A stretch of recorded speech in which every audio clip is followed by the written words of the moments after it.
Even লাভ পর্ব 42। এই পর্বে দেখা যায় যে আদিত্য প্রোফাইলটা ফেসবুক অ্যাকাউন্টে খুঁজে পাওয়ার পর অর্ণা যখন তাকে ফ্রেন্ড রিকোয়েস্ট পাঠিয়েছিল এবং আদিত্য যখন সেটা অ্যাকসেপ্ট করে নেয়, অর্ণা বারবার আদিত্য প্রোফাইলে গিয়ে সমস্ত প্রোফাইল ফটো দেখতে থাকে। সে দেখতে থাকে যে আদিত্য এখন বিভিন্ন গ্রসারি ডেলিভারির সমস্ত কাজকর্ম করছে, কিন্তু তার আগের সমস্ত প্রোফাইল ফটোগুলো বারবার করে দেখতে থাকে। মনে পড়ে যায় সমস্ত পুরনো কথা।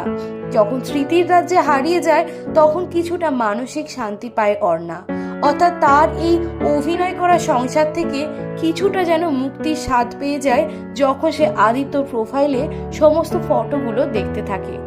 একটা সময় যখন তার বিয়ে হয়েছিল সেই সময়গুলো আদিত্য যে বেশ কিছু স্যাড স্ট্যাটাস দিয়েছিল সেগুলোও দেখতে পায় অর্ণা। মনে মনে ভাবে, আমি আদিত্যকে কষ্ট তো দিইনি, তাহলে কেন এরকম স্ট্যাটাস দিয়েছে। আবার আদিত্যর বিয়ের ছবিও দেখতে পায় অর্ণা। সব কিছু দেখে ভাবে আদিত্য হয়তো খুব সুখে আছে, আর সে আদিত্যকে ভুলেও যেতে পারেনি, আবার নতুন সংসারে সুখীও হতে পারেনি। আসলে তার সঙ্গে আদিত্যর বিয়ে হলে আদিত্য হয়তো ভালো থাকতো না, সেই জন্য ভগবান হয়তো তার মতো অপয়া মেয়ের সঙ্গে আদিত্যর নামটা জুড়ে দেয়নি সারা জীবনের জন্য। হঠাৎই একদিন অর্ণার কি মনে হয়, সে লেখে সরি। তারপর আদিত্য তখন মেসেঞ্জারে উত্তর দেয়, ফর হোয়াট। এরপর থেকেই তাদের কথাবার্তা শুরু হয়। সে আদিত্যকে এটাই বলতে চায়, আমি যা কিছুই করেছি তার জন্য দুঃখিত, তুমি কিছু মনে করো না। আসলে হয়তো আমি তোমাকে খুব কষ্ট দিয়েছি, তার জীবনে ভগবানও আমাকে শান্তি দিল না। আমি যদি কিছু তোমায় কষ্ট দিয়ে থাকি তাহলে তুমি আমায় ক্ষমা করে দিও। তখন আদিত্য এর রিপ্লাই দিতে থাকে। এভাবেই তাদের মধ্যে কথাবার্তা শুরু হয়। এই কথাবার্তায় যেটা জানতে পারা যায় সেটা আপনাদেরকে সহজ করে বলি।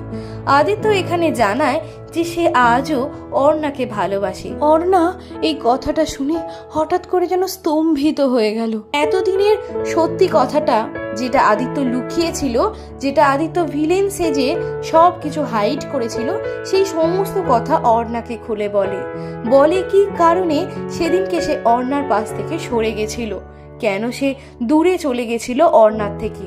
আসলে আদিত্য জীবনে কোনো প্রেম ভালোবাসা আসেনি।